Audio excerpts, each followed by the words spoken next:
ఎన్నికల సమయంలో ప్రజలకు ఇచ్చిన హామీలను నెరవేర్చడంలో సీఎం రేవంత్ రెడ్డి విఫలమయ్యారని మాజీ మంత్రి జోగు రామన్న ఆరోపించారు. ఆదిలాబాద్ జిల్లా కేంద్రంలోని బీఆర్ఎస్ పార్టీ కార్యాలయంలో ఏర్పాటు చేసిన మీడియా సమావేశంలో ఆయన మాట్లాడారు. 100 రోజుల్లో గ్యారంటీలను నెరవేరుస్తామని చెప్పి సీఎం మాట తప్పారని ఎద్దేవా చేశారు. కేవలం ఉచిత బస్సు ప్రయాణం తప్ప మిగతా ఏ హామీలు ఇప్పటికీ అమలుకు నోచుకోలేదన్నారు. రైతులను మోసం చేస్తున్నారు.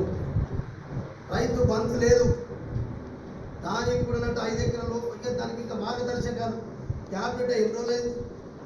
మర్రయ్యలో మార్గదర్శకాలు రేపు ఇస్తాం ఎల్లుండి ఇస్తాం అనుకుంటా ఇప్పటిదాకా మార్గదర్శకాలు. నాకు 2 లక్షల రుణమాఫీది లేదు, రైతు భరోసాది కూడా లేదు. ఈ రకంగా మీరు రైతు కూలీలకు సంవత్సరానికి 12,000 రూపాయలు ఉపాధి హామీ కూలీలకు వాళ్ళకు కూడా ఆర్థికంగా మద్దతు ఇస్తామని చెప్తుంది. రైతు కూలీలను మోసం చేసిండ్రు, రైతులను మోసం చేసిండ్రు. 6 గ్యారెంటీ ఇచ్చినటువంటి హామీలన్నింటి కూడా తుంగలు దొక్కిండ్రు. 420 హామీల్ని ఎప్పుడు చేస్తారు, ఎన్నడు చేస్తారు? ఇప్పటికి 10 సార్లు తిరిగే పోతున్నావు. తుంగితే తగ్గితే ఢిల్లీ ఢిల్లీ ఢిల్లీ. ఆనాడే మా కేసీఆర్ గారు చెప్పాడు, కాంగ్రెస్ గెలిచినా బీజేపీ గెలిచినా ఈ రెండు ఢిల్లీకి వెళ్ళే పరిపాలన చేస్తాయి, మనం గల్లీల పరిపాలన చేస్తాం.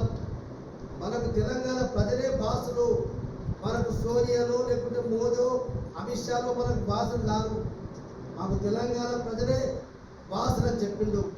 కానీ ప్రజలు పాపం మోసపోయినరు, ఇప్పుడు అందరూ బాధపడుతున్నారు. అందుకొరకే మేము ఒకటే, ఈరోజు ఈ కాంగ్రెస్ పార్టీకి చిత్తశుద్ధి ఉంటే నేను చెప్పినట్టు ఒక 10-12 ఊళ్ళ గ్రామ సభలు పెట్టండి. రైతు భరోసా ఎందరు మందికి భూమి లేనటువంటి రైతులకు వచ్చింది. లేకుంటే తెలంగాణ రాష్ట్రంలో 50 ఎకరాలు ఉన్నటువంటి రైతులు ఎందరున్నారు?